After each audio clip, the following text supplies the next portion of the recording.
로마서 12장 1절부터 2절 말씀, 우리 신약 256쪽입니다.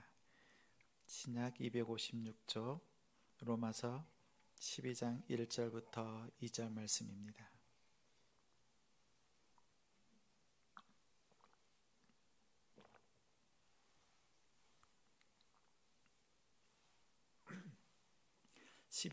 우리 1절 우리 함께 1, 2절 함께 합독하여 드리겠습니다. 그러므로 형제들아, 내가 하나님의 모든 자비하심으로 너희를 권하노니 너희 몸을 하나님이 기뻐하시는 거룩한 산 제물로 드리라. 이는 너희가 드릴 영적 예배니라. 너희는 이 세대를 본받지 말고 오직 마음을 새롭게 함으로 변화를 받아 하나님의 선하시고 기뻐하시고 온전하신 뜻이 무엇인지 분별하도록 하라. 아멘. 우리 말씀 듣기 전에 우리 좌우에 계신 우리 성도님들과 인사 나누겠습니다. 사랑합니다. 축복합니다. 잘 오셨습니다. 오늘 말씀의 제목은 거룩한 산 제사를 드려라. 거룩한 산 제사를 드리라는 제목으로 말씀 전하겠습니다. 이 세상을 어떻게 살아갈까?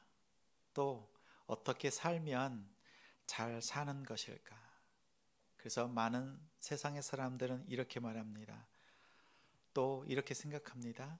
폼 잡고 사는 인생. 폼 잡고 사는 인생을 꿈꾸며 또한 노래합니다. 그래서 이런 제목의 노래가 있습니다. 폼생 폼사. 폼에 살고 폼에 죽는다, 이렇게 노래합니다. 원래 이 노래는 아이돌 그룹인 잭스키스의 1997년 데뷔 앨범에 실린 사나이 가는 길, 원래 제목이 사나이 가는 길인데 폼생 폼사라는 그 부제목으로 더 잘 알려져 있습니다. 세상 사람들도 폼을 중요하게 생각합니다. 그러면 세상 속에 사는 우리 크리스찬의 폼은 더욱 중요합니다. 오늘 말씀의 제목은 거룩한 산 제사를 드려라 이지만 요즘 말로 하면 세상 속에서 폼 잡고 사는 그리스도인, 그 비결이 무엇인가? 세상 속에서 폼 잡고 사는 그리스도인, 그렇게 되려면 어떻게 해야 되는가라는 것을 오늘 본문에서 전합니다. 여기서 폼, 우리가 폼이라고 하니까 한글 같지요. 근데 실제로는 영어입니다. FORM. 그래서 형태, 형성하다, 만들다 라는 뜻이 있습니다. 성경은 오늘 우리에게 이렇게 말합니다. 폼 잡으라. 폼 잡으세요. 믿음 생활하는데 폼 잡고 믿음 생활하십시오 라고 말합니다. 그러면 어떤 폼일까요? 오늘 본문에서 두 가지를 살피는데 어떤 폼일까요? 또 그리고 어떻게 폼을 잡을 수 있을까요? 앞선 로마서 6장 13절에 바울은 이렇게 기록했습니다. 너희 지체를 하나님께 드려라. 이렇게 기록한 바울은 로마서 2장 1절 말씀, 오늘 본문 말씀 1절 우리 한 번 더 읽겠습니다. 1절 그러므로 형제들아, 내가 하나님의 모든 자비하심으로 너희를 권하노니 너희 몸을 하나님이 기뻐하시는 거룩한 제물로 드리라. 이는 너희가 드릴 영적 예배니라. 1절을 한 문장으로 말하면 6장 13절에 나온 말씀과 동일합니다. 그리고 혹자는 1장부터 11장을 교리, 그리고 12장부터 그러므로부터 해서 12장을 실천으로 나누기도 하지만 사실 1장부터 마지막 로마서 16장까지는 한 가지의 주제라 할 수 있습니다. 너희 몸을 하나님께 드려라.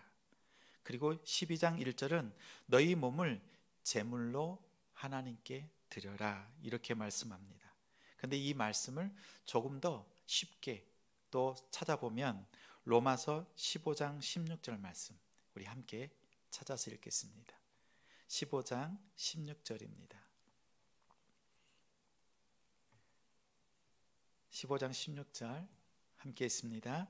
이 은혜는 곧 나로 이방인을 위하여 그리스도 예수의 일꾼이 되어 하나님의 복음의 제사장 직분을 하게 하사 이방인을 제물로 드리는 것이 성령 안에서 거룩하게 되어 받으실 만하게 하려 하심이라. 몸을 제물로 드린다는 표현에 대한 설명입니다. 그리고 바울은 자신의 사역을 구약의 제사에 비유합니다. 먼저 바울 자신을 복음의 제사장 이렇게 소개합니다. 바울의 표현에 의하면 바울의 사도적 섬김, 바울이 여러 교회를 돌아다니면서 복음을 전하고 섬기는 것은 구약으로 말하면 제사 행위입니다. 그리고 바울 자신은 그 제사를 돕는 제사장입니다. 그래서 우리 방금 봤던 16절에 이방인을 위한 그리스도의 예수의 일꾼, 자신이 그러한 예수의 일꾼입니다. 하나님의 복음으로 제사를 드리는 제사장, 바울 자신을 이렇게 소개했습니다. 그러면 제사장은 어떤 역할, 어떤 책임이 있을까요? 제사를 드리는 것 그 자체에 있지 않고 제사에 드려지는 제물이나 제사의 절차를 살핍니다. 그래서 그 절차가 하나님께서 제정하신 대로 드려지는지를 살핍니다. 그래야만 하나님께 드려지는 제사, 또 하나님께서 받으시는 제사가 됩니다. 구약의 많은 예배자들이 하나님께 나옵니다. 나올 때 제물을 가지고 와요. 자, 황소를 가지고 옵니다. 그리고 양과 염소와 비둘기, 때로는 곡식을 가지고 하나님 앞에 나와 예배를 드립니다. 하나님께 제물을 드립니다. 자신의 형편에 따라서 하나님 앞에 드립니다. 그러면 구약의 제사장들이 제물을 바치자마자 바로 제단에 올리지 않습니다. 그 제물을 살핍니다. 소나 양, 염소, 비둘기에 흠이 있는지 없는지. 그래서 말라기 1장 8절에 이렇게 말씀합니다. 눈먼 것, 저는 것, 아롱진 것, 병든 것을 너희가 드리고도, 너희가 그런 것을 하나님께 드리고도 이것을 하나님이 받으시겠다고 생각했느냐? 이것은 착각이다. 이렇게 말씀합니다. 그렇습니다. 눈먼 것, 저는 것, 아롱진 것, 병든 것을 드리는 것은 제멋대로 드리는 제사예요. 자, 제멋대로 드리는 제사를 제대로 드리는 제사가 되려 하면 한 가지 방법이 필요합니다. 그 비결은 간단합니다. 제멋대로에서 한 가지를 빼면 돼요. 두 번째 있는 무엇이죠? 제멋. 이 멋부리는 것, 이 멋을 빼면 어떻게 됩니까? 제대로가 되죠. 자, 멋이란 인간의 앞선 마음, 그리고 높아진 마음, 교만, 그리고 얄팍한 생각, 하나님이 기뻐 받으시는 그 기준을 생각하지 않고 내 마음대로 드리는 그 얄팍한 생각, 그것입니다. 그것을 빼면 제대로 제물을 드릴 수 있습니다. 이처럼 흠이 가득한 것으로는 드릴 수도 없고 그리고 받으실 수도 없습니다. 그래서 바울은 한마디로 하나님께 드려지는 제물, 즉 예배를 드리는 이방인들, 그리고 오늘 예배자들이 하나님께서 기뻐하시는 제물로서의 제대로 폼 잡고 제대로 형식을 갖추어서 하나님을 예배해야 한다고 권면합니다. 이것이 폼입니다. 이것이 제대로 된 폼입니다. 그래서 우리가 예배를 드릴 때에 첫 번째 순서가 있죠. 첫 번째 순서가 합심 기도예요. 합심 기도를 할 때 한 주간을 돌아보고 하나님 앞에 먼저 마음을 찢어 하나님 앞에 회개합니다. 세상에서 제멋대로 살았던 내 모습을 드러내고 내 마음을 찢어서 하나님이 받으실 만한 예배의 폼, 나 자신을 하나님 앞에 드릴 만한 제물의 폼으로 바꾸어서 갖추어서 예배를 드리기 위해서 첫 번째 시간이 합심 기도예요. 그래서 한 주간을 돌아보고 하나님께 기도하며 나아갑니다. 그러면 하나님이 기뻐하시는 폼을 갖춘 제물, 하나님 받으시는 그 제물은 어떤 모습일까요? 세 가지가 있는데 하나님이 기뻐하시는 제물입니다. 그리고 거룩한 제물, 살아있는 산 제물입니다. 제물에 대해서 세 가지를 말하는데 하나님이 기뻐하신다. 그리고 거룩한 제물이다. 살아있는 산 제물입니다. 구약의 제사의 기준으로는 하나님이 기뻐하시는 제물, 또 그 제물은 역시 거룩한 제물입니다. 그리고 죽음이라는 희생으로 드려지는 피 흘림을 통해서 드리는 제사입니다. 결국 죽은 제사, 제물을 죽여서 드리는 죽은 제사입니다. 그런데 오늘 바울이 로마서 1장 12장 1절에 전하기를 신약의 제사 곧 복음의 제사는 다릅니다. 하나님이 기뻐하시는 제물 맞습니다. 그리고 거룩한 제물이어야 합니다. 동일합니다. 그러나 죽은 제사가 아니라 살아있는 제사, 살아있는 제사를 드리라고 권면합니다. 그러면 살아있는 제사란 무엇일까요? 우리의 몸을 살아있는 그대로 제단 위에 올려놓는 것일까요?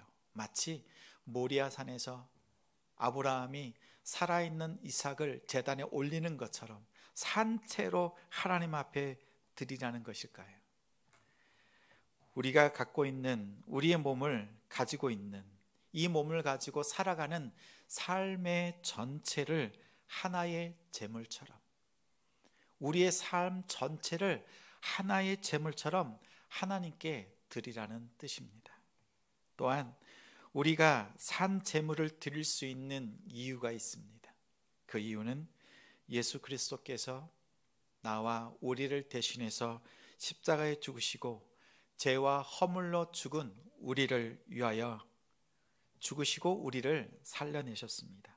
그러하기에 우리가 하나님 앞에 이제 산 제물로 살아있는 채로 우리의 삶을 전부를 가지고 하나님께 예배로 나아갈 수 있습니다.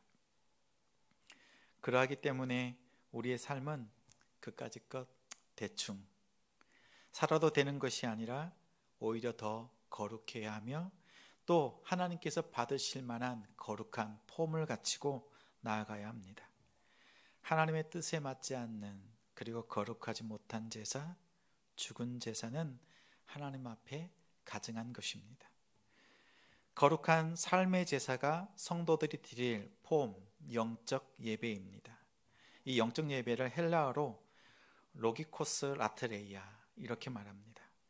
이 뜻은 합당한, 그리고 합리적인, 말이 되는 당연한 예배. 이것이 당연한 예배입니다. 짐승을 죽여 드리는 것이 아니라 이제 우리의 삶, 나의 삶 전체를 거룩한 살아있는 제사로 드리는 것이 우리가 마땅히 드려야 될 예배의 방식, 예배의 폼이 되었다, 이렇게 말합니다.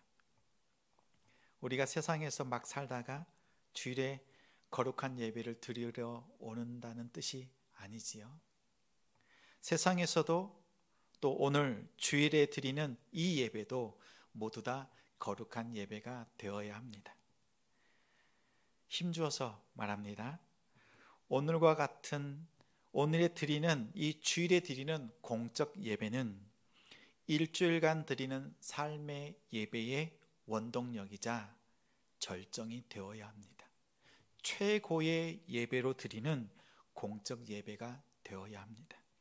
한편 주중에 드리는 삶의 예배는 주일에 드렸던 공적 예배의 실행력이자 증거가 되어야 합니다. 이 두 가지를 기억하시길 바랍니다. 하나님이 기쁘시게 받으시고 거룩하고 살아있는 제사, 그 영적인 예배를 드리려면, 그 합당한 예배를 드리려면 우리가 어떻게 해야 할까요? 첫째, 이 세대를 본받지 않아야 합니다. 이 세대를 본받지 말아야 합니다. 우리 2절 말씀, 우리 화면에 있는 말씀 함께 읽습니다. 너희는 이 세대를 본받지 말고 너희는 이 세대를 본받지 말고 라고 말합니다. 이 세대를 본받는다는 것, 영어 성경에 보면 이렇게 기록되어 있습니다. 폼은 폼인데 컨폼입니다. 컨폼이란 동화되는 것. 이 동화되는 것은 세상 사람들의 모습과 비슷한 모습으로 바뀌는 것입니다. 그리고 세상 사람들과 똑같은 모양으로 변질된 것을 컨폼이라 합니다. 폼은 폼인데 세상을 닮아가는 이 컨폼은 우리가 중단해야 합니다. 그쳐야 합니다. 멈추어야 합니다. 당시 로마는 황제 숭배의 중심지였습니다. 황제를 주라고 불러야 했습니다. 그리고 오직 우리 크리스찬들은 황제를 주라 부를 수 없습니다. 그래서 예수 그리스도를 주라 고백하였습니다. 그러나 여러 가지 환난과 핍박이 있습니다. 그리고 로마로부터 오는 제도적인 고난, 그리고 여러 가지 어려운 문제들이 있습니다. 그 당시에 이제 매매를 하려고 하면 이제 황제를 섬기는 그 신전 안에서 모임을 갖습니다. 장사치들이 모여서 서로 허가를 받습니다. 황제로부터 승인받은 허가를 받은 사람들만이 매매를 할 수 있어요. 그 허가증이 없으면 매매 자체가 불가능합니다. 그러니 어떻게 합니까? 예수를 주로 고백하다가 황제를 주로 고백하는 사람들이 생겨납니다. 이런 사람들을 향해서 성경은 이렇게 말합니다. 영적 간음이라고 말합니다. 오늘 21세기를 살아가는 우리 기독교인들은 어떠합니까? 또 쉽게 동화되고 또 쉽게 변질되는 우리의 모습을 발견합니다. 하나님은 우리에게 복 주시기를 원합니다. 그런데 우리의 그 타락, 이 세상과 간음하는 가장 대표적인 죄가 영적 타락, 음란입니다. 하나님은 복을 주시길 원하시는데 출애굽한 이스라엘 백성들을 바라보면서 하나님께서 계획하신 것은 복입니다. 그래서 출애굽한 이스라엘 백성들이 광야길을 걸을 때에 그 이스라엘 백성들을 바라보던 하나님의 눈빛은 아마 눈에서 요즘 시쳇말로 꿀 떨어진다. 정말 사랑스러운 그 눈빛으로 보호하시고 인도하시는 하나님의 눈길이었을 것입니다. 그런데 이스라엘 백성들이 출애굽하여서 가나안 땅으로 가던 그 길, 또 모압과 미디안 광야를 지날 때에 이들이 그 땅을 지나가는 것을 그 땅의 주인들, 당시에 모압의 장로들, 미디안 장로들이 싫어했습니다. 가나안 땅에 들어가는 것을 막고자 했습니다. 그래서 복채를 준비해서 아주 유명한 점술가 발람을 찾아갑니다. 찾아가서 이렇게 요청합니다. 이스라엘을 저주해달라. 그랬더니 하나님께서 발람에게 나타나셨어요. 이방 나라의 점술가 발람에게 나타나셔서 너는 내가 너에게 이르는 말을 선포하라. 하나님께서 3번이나 발람의 입을 통해서 이스라엘을 축복하셨습니다. 복을 선포하게 하셨어요. 하나님의 계획은 이렇게 복입니다. 이스라엘 백성을 그리고 믿는 자들을 향한 하나님의 뜻은 복이에요. 그런데 민수기 25장 1절에 이스라엘이 시딤에 머물러 있더니 그 백성 이스라엘이 모압 여자들과 음행하기 시작하니라. 하나님의 뜻은 복인데 이스라엘 백성의 삶의 모습은 음란이에요. 성적 타락이에요. 간음이에요.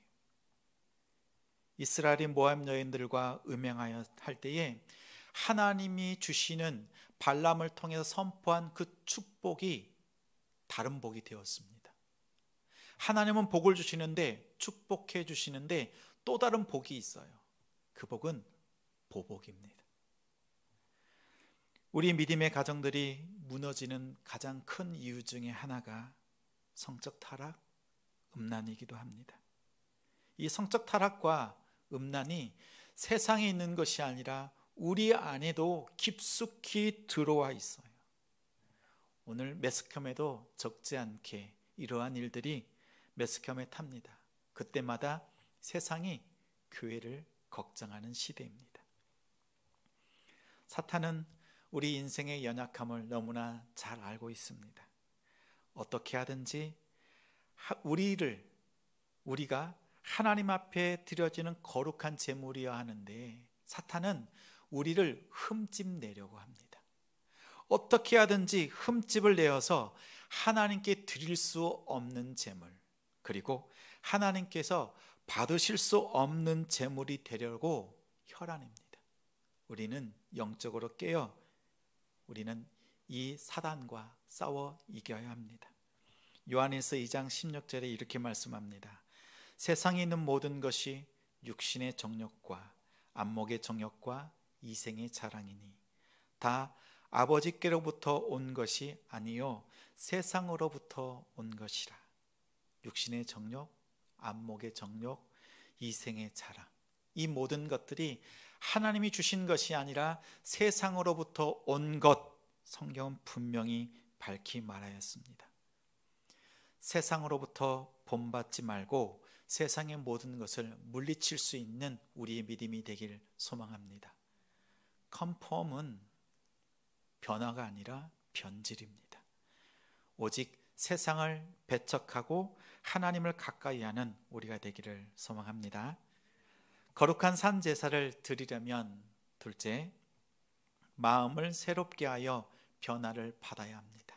우리 2절 말씀 우리 함께 있습니다. 너희는 오직 마음을 새롭게 함으로 변화를 받아. 오직 마음을 새롭게 함으로 변화를 받으라 말씀합니다. 상가 앞에 세워진 커다란 인형 보셨지요? 그 인형의 이름을 이렇게 부릅니다. 바람 인형. 바람 인형.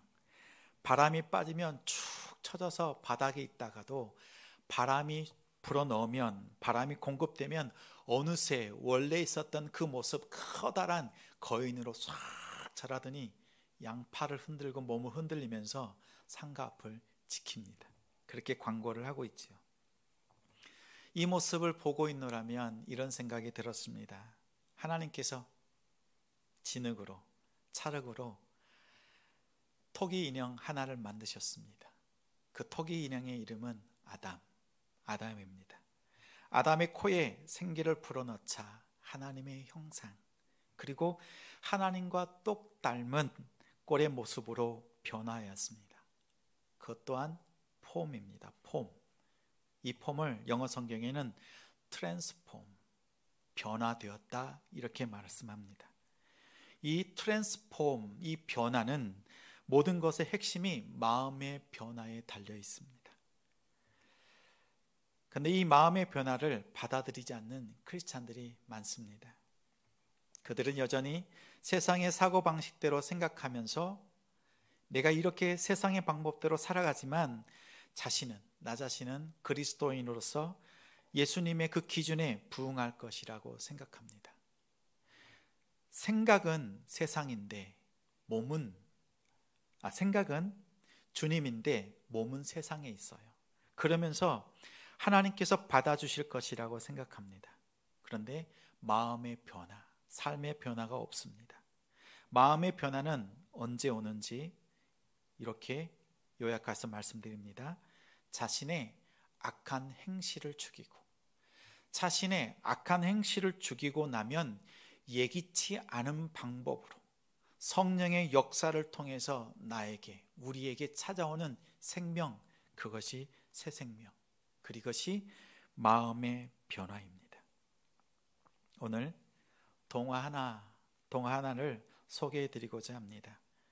맥스 루케이도 목사님이 쓰신 기독교 동화입니다.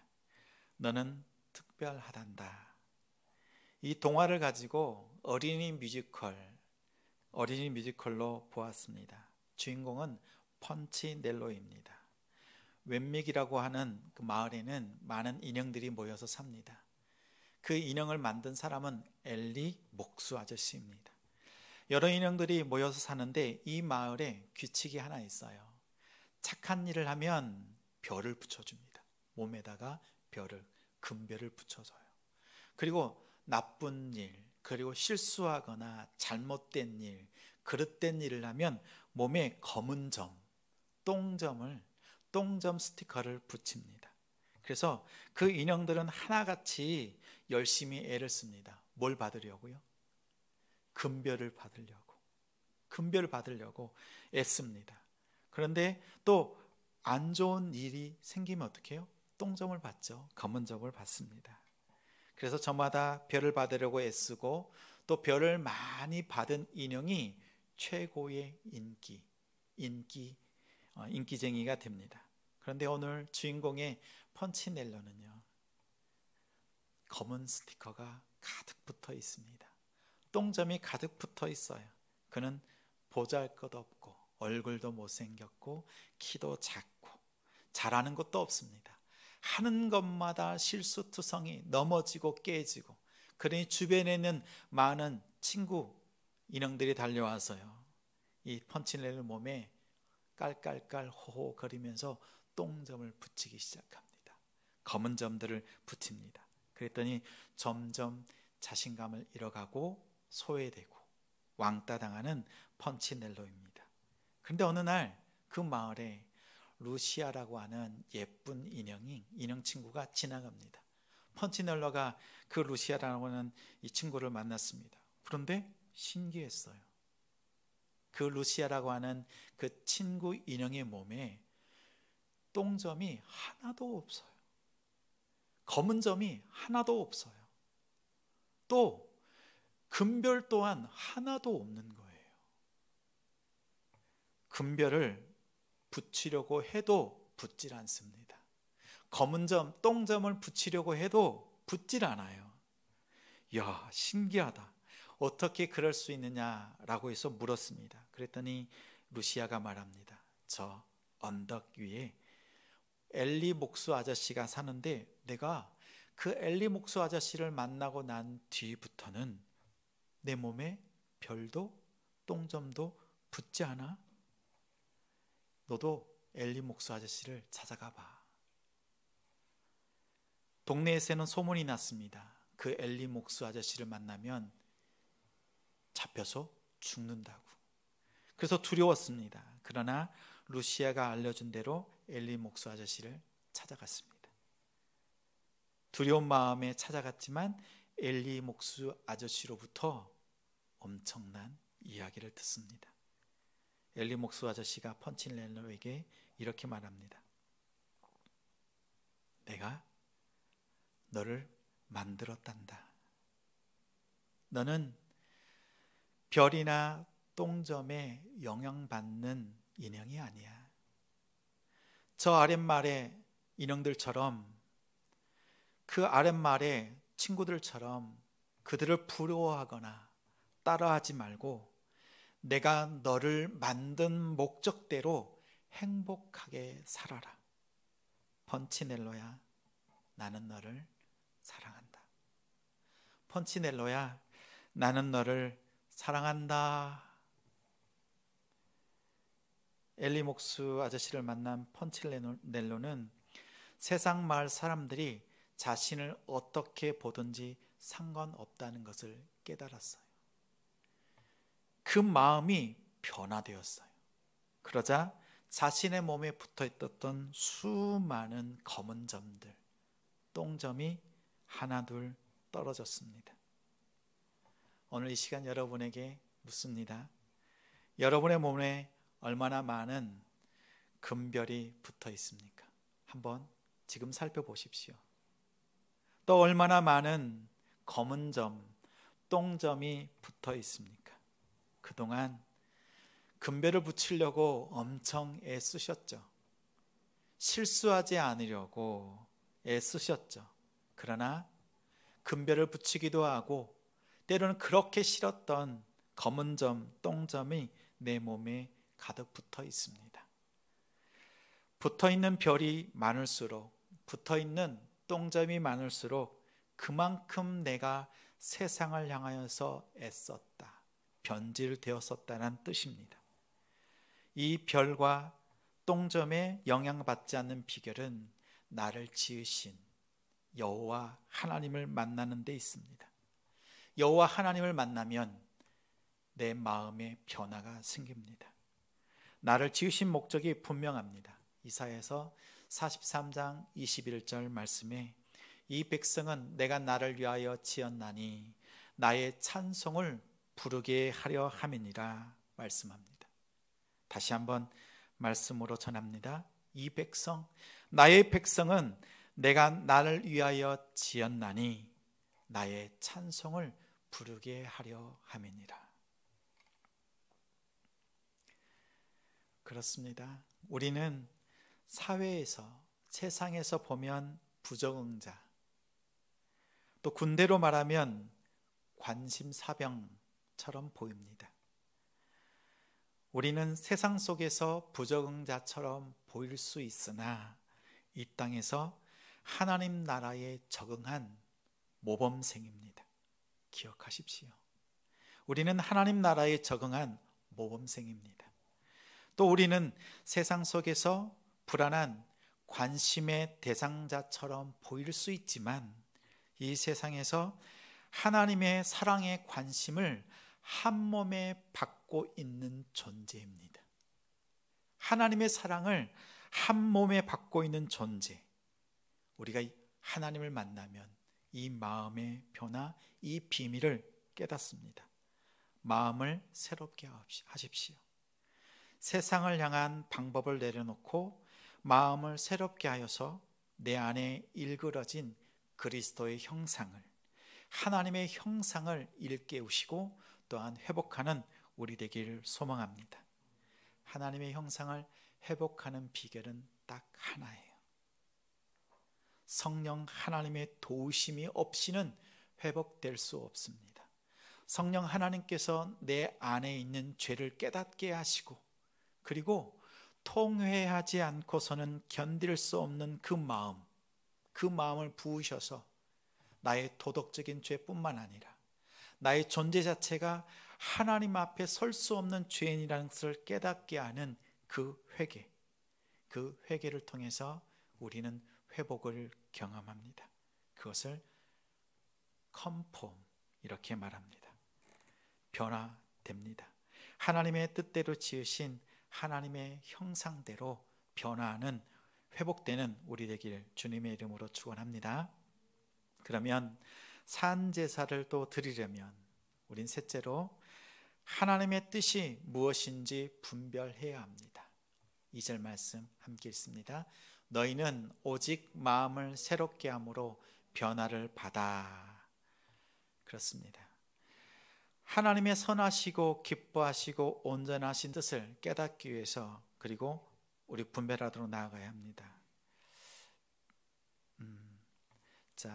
그 뜻이 무엇인지 분별해야 되는데, 저는 수학을 무척 좋아했습니다. 또 그 중에서 가장 싫어하는 과목은 국어였습니다. 수학은 풀면 답이 나와요. 근데 국어는 그 속뜻을 알아야 되잖아요. 근데 그 아는 것이 쉽지 않았습니다. 공부를 한다고 하는데 다른 과목보다 2배, 3배 시간을 더 들여서 공부를 하지만 국어 성적이 좀처럼 잘 나오지 않습니다. 그리고 그러던 어느 날 아들이 저에게 이렇게 묻습니다. 아빠는 국어 잘해요? 갑작스러운 질문에 당황했습니다. 그것도 제일 성적이 잘 나오지 않았던 과목 국어를 콕 집어서 물으니 제가 깜짝 놀랐습니다. 만약 수학을 물었다면 정말 얘기할 만한 에피소드가 있거든요. 그것을 얘기를 하면서 재미있게 얘기해 줄 수 있는데 하필 국어를 묻습니다. 그래서 이렇게 답했습니다. 아니, 아빠는 국어를 잘 못했는데. 왜? 아니, 국어 말고요, 국어 잘하느냐고요. 국어 말고 국어가 뭐야? 라고 물었더니 아들이 말합니다. 아빠, 그 읽고 있는 책 있잖아요. 구멍난 거룩. 이 책입니다. 이 책. 구멍난 거룩을 줄여서 국어라고 저에게 질문을 했습니다. 이 제목이 이러합니다. 그리스도인의 구멍난 거룩. 그 부제가 이렇게 달려 있습니다. 복음에 대한 열정과 거룩한 삶의 간극 메우기. 하나님의 거룩한 보혈로 덮여져 있는데 실상 내 안에는 가득한 죄. 그리하여서 구멍난 거룩이라는 제목의 책이었습니다. 복음을 알기는 알지만 생활에서는 복음의 능력을 찾아볼 수 없는 내 모습, 그리고 우리의 모습, 더 나아가 교회의 모습, 이 모습을 가슴 아픈 말로 풀어낸 책입니다. 머리로는 알기는 아는데 또 말씀을 듣기는 들었는데 가슴에서는 그 복음의 능력을 찾아볼 수 없습니다. 그래서 성경은 우리에게 말씀했습니다. 하나님의 선하신 뜻을 분별하라. 이 분별하라는 뜻을 영어로 찾아보면 test and approve. 테스트하고 approve 하라는 거예요. 테스트는 하나님의 말씀대로 실천하라. approve는 그 말씀이 실제 능력이라는 것을 확증하고 확인하라는 뜻입니다. 하나님의 선하신 뜻을 실천하며 살아내는 것이 없으면, 실천하는 것이 없으면 그 능력을 알 수도 없지요. 입술로만 떠든다고, 머리의 지식으로 말한다고 그것이 능력이 아닙니다. 뒤에 책을 가득 채워놓고 책장 앞에 서 있다고 그 지식이 모두 다 자기 것이 되지 않는 것처럼, 손에 성경을 들고 다닌다고 거룩하게 되는 것이 아닌 것처럼, 하나님의 말씀을, 복음을 알면서도 살지 않으면 복음의 능력을 모르는 사람입니다. 글로만 배운 복음으로는 참된 복음을 알 수 없습니다. 입술로는 떠들 수 있지만 삶에서는 찾아볼 수 없습니다. 로마서 12장 1절에 하나님의 모든 자비하심으로 이렇게 권면합니다. 그러면 1장부터 11장까지의 이 말씀은 하나님의 모든 자비하심을 말씀합니다. 그 1장부터 11장을 한마디로 말하면 죄로 말미암아 온통 구멍난 흠집투성이인 나를 화목제물로서 예수 그리스도께서 십자가에 죽으셨다. 십자가에서 죽으신 예수 그리스도의 흘리신 예수의 보혈이, 예수의 찢기신 몸이 죄로 인해 구멍나고 흠집투성이가 된 나를 채우고, 그리고 덮으셔서 하나님이 받으실 만한 제물이 되게 하셨다는 뜻입니다. 로마서 1장부터 11장까지가 요약한다면 이 말씀이에요. 우리는 세상에서 변질되어서 흠이 너무 많아요. 거룩이 아니라 숭숭숭 뚫린 구멍난 거룩, 하나님이 받으실 수 없는 우리의 모습이에요. 그런데 예수 그리스도께서 십자가의 죽으심을 통해서 그 거룩한 보혈이 우리의 그 틈으로, 흠집난 그 투성인 우리의 몸을 채우고 찢기신 몸이 덮으셔서 하나님이 보실 때에는 흠없는 거룩한 제물이 되게 하셨습니다. 이것이 하나님의 자비입니다. 하나님의 자비에는 목적이 있습니다. 예수 그리스도로 말미암아 새롭게 되는 것. 그리고 우리 성도 여러분 기억하십시오. 죄의 무게가 결코 가볍지 않습니다. 사소한 거짓말이든 그 무엇이든 그 죄의 무게가 결코 가볍지 않습니다. 경중이 없습니다. 그렇다면 우리는 기억해야 합니다. 회개하고 또 회개하는 자들에게 용서의 은혜를 주시는 그 하나님 앞에 나아가는 우리 되기를 소망합니다. 믿음으로 거룩함을 입으십시오. 그리고 거룩하게 예수 그리스도의 보혈로, 예수 그리스도의 찢기신 몸으로 변화되십시오. 그리고 주시는 말씀을 따라서 테스트, 실천하고 어프로브 그리고 그 말씀의 능력을 체험하십시오. 말씀대로 살아내시는 우리 성도님들 되기를 주님의 이름으로 축원합니다. 우리 말씀의 말미입니다. 우리 1세기 로마 교회를 향한 그리고 21세기의 한국 교회 그리고 성도들을 향한 바울의 마음, 우리 하나님의 마음은 한 가지입니다. 마태복음 18장 14절에 이와 같이 이 작은 자 중에 하나라도 잃는 것은 하늘에 계신 너희 아버지의 뜻이 아니니라. 요한복음 6장 40절에 내 아버지의 뜻은 아들을 보고 믿는 자마다 영생을 얻는 이것이니 마지막 날에 내가 이를 다시 살리리라 하시니라. 그렇습니다. 예수 그리스도를 믿고 영원한 생명을 얻는 것입니다. 요한복음 17장 3절에 영생은 곧 유일하신 참 하나님과 그가 보내신 자 예수 그리스도를 아는 것이라 말씀했습니다. 바울의 자랑, 바울의 기쁨은 바로 성도입니다. 이렇게 길게 로마서 16장이나 되는 긴 편지를 써서 보낸 이유는 하나입니다. 하나님이 받으실 만한 예배의 폼, 하나님이 받으실 만한 거룩한 제물로 하나님 앞에 나아가서 하나님께 드려지는 제물이 되기를 원하는 그 간절한 마음, 우리 하나님의 마음을 전하였습니다.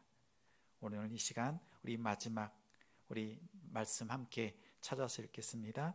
데살로니가 전서 2장 19절 말씀입니다.